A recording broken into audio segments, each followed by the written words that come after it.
Salam alaikum.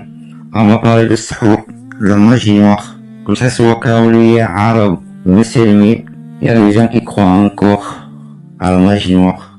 C'est le haram, un des plus grands péchés dans l'islam. Que Allah subhanahu wa ta'ala ne pardonne pas. Tu peux faire le plus grand péché, Akbar, haram, Allah te pardonne. Le plus grand péché, c'est le meurtre, le taqlid, et Allah ne pardonne pas à ceux qui donnent les associés. Shirk billah. On demande de l'aide, on demande de secours à un saïd, un marabout, pour lui demander à Allah subhanahu wa ta'ala. Allah il pardonne tout sauf le shirk. Pourquoi? Parce que Allah subhanahu wa ta'ala c'est le plus grand des jaloux. Et le plus important, quand Allah subhanahu wa ta'ala il a créé cette religion, l'islam, la base des bases, le tawhid, il a tout créé, il a eu besoin de personne. Personne l'a aidé, aucune divinité à part lui. Le grand, le tout-puissant, le jour du jugement dernier, Yom al-Qiyamah. Le Rasul Muhammad sallallahu alayhi wa sallam. L'arrière de cercle, il va prendre une épée, il va couper la tête au marabout. L'arrière de Sayyid Nakr, il va couper la tête au marabout. Et Allah subhanahu wa ta'ala, il va faire entrer tous les gens, kaoliers, arabes, en enfer, de Jahannam. Vous n'aurez aucune excuse, ni garab ni rien, ni garab ni rien. Vous pouvez pleurer du sang, Allah ne pardonnera pas, ne pardonnera pas. Pourquoi? Parce qu'il faut choisir. Ou c'est Allah, ou c'est le marabout, ou c'est Allah, ou le Sayyid Nakam. Jouer sur les deux tableaux, ça sera pas possible. Faire la prière, faire la salat, faire la ramadan, faire la zakat, faire le hajj, faire le pèlerinage. Et tout ça, ça sert à rien du tout. Si tu es un marabout dans ta tête, chez toi ou ton voisin, c'est le marabout. Il y en a qui sont sortis de l'islam, ils ne savent pas. Et ils continuent à dire, nous, on est des musulmans, on est des croyants. Allah dit dans Sourate 12, verset 103, la plupart des gens ne sont pas musulmans, malgré ton désir ardent. Et dans Sourate 49, verset 14, les Bédouins disent, nous avons la foi. Et Allah dit, vous n'avez pas encore la foi. Dites plutôt, vous êtes simplement soumis, car la foi n'a pas encore pénétré dans vos cœurs. Et si vous obéissez à Dieu et son prophète, il vous fera rien perdre de vos œuvres. Mais لا تعتذروا شر الله سبحانه وتعالى ورسول محمد صلى الله عليه وسلم ما ضيعون كل شيء لا صلاة لا رمضان كل شيء ما ضيعون vous ne perdez rien. Bon, maintenant, j'ai envie de dire, celui qui a un problème avec la magie noire, d'accord? Celui qui a un vrai problème avec la magie noire et qui veut s'investir, il faut qu'il arrête de faire des vidéos sur TikTok. Il y a plein de gens qui pratiquent la magie noire dans nos sociétés arabo-musulmanes. Hein? Et donc, à nous de créer des dynamiques pour mettre fin à ça. À nous de condamner ces actes blâmables. Oui, à nous de combattre sur le terrain ce phénomène. Oui, et c'est là où il n'y a plus personne. Oui, pour faire une vidéo TikTok pour parler du film Sijin, mashallah, il y a du monde, ça va buzzer, view, follows, ça peut être. Oui, mais sur le terrain, il n'y a jamais personne. On laisse faire, on laisse cette maladie-là de la magie noire se gangréner dans nos sociétés avec ces marabouts tordus qui prétendent être des marabouts et des gens de bien et qui font du mal. Vous voyez, ces gens-là, il faudrait leur mettre des grosses fessées en réalité. Je reste poli, bien entendu.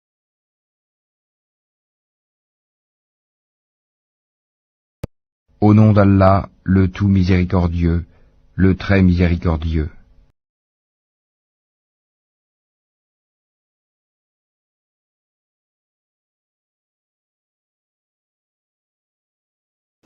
الحمد لله والصلاة والسلام على رسول الله سبحانك لا علم لنا إلا ما علمتنا إنك أنت العليم الحكيم ولا فهم لنا إلا ما فهمتنا إنك أنت الجواد الكريم.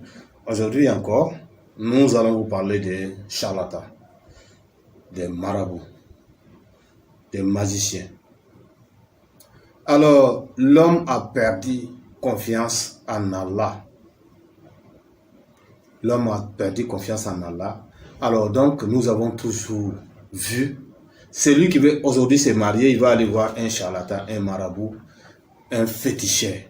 Je vais me marier comme je ne peux pas me marier comme ça. Il faut voir, il faut regarder pour me dire quelque chose s'il y a telle ou telle chose à faire. Il va aller voir soit déjà un marabout, il faut regarder ceci, il faut regarder cela. Non, toutes ces choses en islam sont interdites. Le maraboutisme, le charlatanisme est interdit en islam. Nul ne connaît ce qui va arriver dans 5 minutes. Est-ce que toi tu connais? Tu peux me dire dans 5 minutes qu'est-ce qui va arriver? Ton charlatan peut savoir, ton marabout peut savoir dans 5 minutes qu'est-ce qui va arriver et il va te prédire l'avenir. Il va te dire voilà ce qui va se passer demain, voilà ce qui va arriver après-demain, ainsi de suite. Ça arrive souvent que ça tombe par hasard sur la vérité. Et puis comme ça, tu serais en train d'adorer Shaitan à travers lui. Vous voyez? Donc, comment on peut savoir d'abord même que c'est un charlatan? Tu t'en vas le voir, voilà ce qui va l'intéresser. Ton nom, le nom de ta mère, souvent de ton père, souvent avec la date de naissance. Avec ta date de naissance. Il a besoin de toutes ces choses-là pour te faire une sorcellerie. Toi, tu te dis qu'il est en train de regarder pour te faire quelque chose de bon. C'est pour te faire une sorcellerie. Toutefois, quand le marabout, le charlatan, le magicien, le féticheur te demande ton nom, le nom de ta mère, il faut savoir que c'est pour te faire une sorcellerie. C'est pas pour te faire du bien. Il va envoyer, il va te conditionner avec les djinns comme ça. Il va souvent faire sortir les carrés magiques, il va te conditionner avec les djinns. Et désormais, tu deviens l'esclave de ces djinns-là. Lui, il est déjà foutu. Allah nous dit, فَيَتَعَلَّمُونَ مِنْهُمَا مَا يُفَرِّقُونَ بِهِ بَيْنَ الْمَرْءِ وَزَوْجِهِ. Ces charlatans, ces marabouts, ces féticheurs, ces sorciers-là, ils ont hérité une malédiction de la part d'Allah. Alors, ils apprennent auprès de ce qui va déchirer entre l'homme et sa femme, son épouse, entre des communautés. Ils apprennent auprès de ce qui va déchirer entre toi et puis ton patron. Ils apprennent auprès de ce qui va déchirer l'homme et sa mère, ainsi de suite. Allah a utilisé ce qui va apporter des désunions entre l'homme et son épouse. Cette affection est la plus grande. Alors donc, ce sont ces sorciers-là qui ont appris la sorcellerie à travers le diable. Donc, vous allez le voir. Rasoul nous dit sallallahu alayhi wa sallam, si tu t'en vas le voir, il te raconte des histoires pendant 40 jours, si tu crois. Et pendant 40 jours, si tu ne crois pas, pendant 40 jours, Allah rejette tout ce que tu peux avoir comme adoration. Et si tu crois, là, faqad kafara bima unzila ala Muhammad. En ce moment, tu deviens mécréant, tu sors carrément de l'islam. Tu sors carrément de l'islam. Ce que le Coran est venu dire à Muhammad sallallahu alayhi wa sallam, toi tu n'es plus de ces groupes-là. Tu ne fais plus partie des musulmans.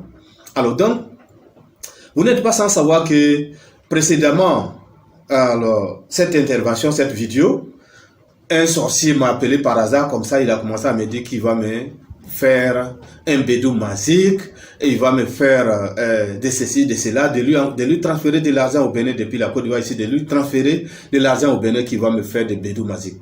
Alors, ces personnes, ils font comme ça pour vous ruiner. Celui qui te dit, envoie l'œuf, envoie cola, envoie coq rouge, envoie mouton noir, envoie coq, mouton avec cou rouge, ainsi de suite, toutes ces choses-là, c'est l'exigence des djinns, forcément. Si c'est pour Allah, par exemple, la tabaski, on ne va pas te demander noir ou blanc. Si le mouton il est bien, si le chameau il est bien, si les chèvres sont bien, ça suffit. On ne va pas te demander le niveau des cornes, on ne va pas te demander au niveau de la couleur, on ne va pas te demander le cou est comme ça, ou les pattes sont comme ça. Ça veut dire ça, c'est pour Allah. Mais toutefois, on te dit, choisis telle ou telle autre couleur, il faut savoir que ces charlatans, à travers eux, ces marabouts, à travers eux, ce sont des ambassadeurs du diable lui-même. Il faut s'en éloigner de ces personnes-là.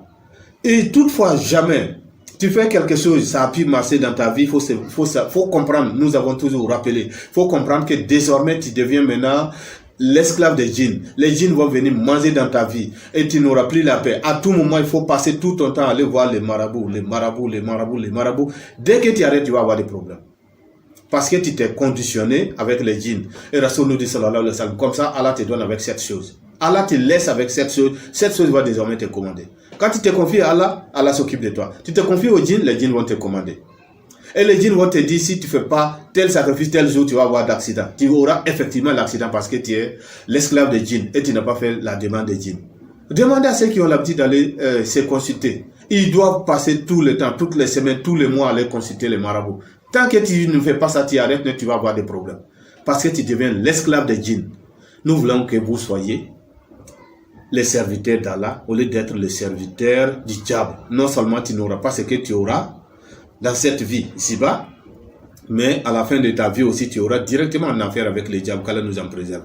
Alors donc, nous vous rappelons toutes ces choses-là pour que vous sachiez que ces secrets qu'ils en ont, sinon toutefois, dans l'islam, Rasoul sallallahu alayhi wa sallam a tout indiqué. Tout ce qu'on appelle secret, c'est que c'est satanique. Ce qui est islam, tout est clair. Il y a personne qui va t'empêcher de te montrer la charia ou bien de te montrer les hadiths. Personne ne va te cacher, personne ne va te demander de l'argent, de forte somme pour te montrer ces choses-là. Si tu vois que toutefois on appelle ça la secret, ça veut dire que ça vient du diable. Qu'Allah nous en préserve d'être l'adorateur du diable.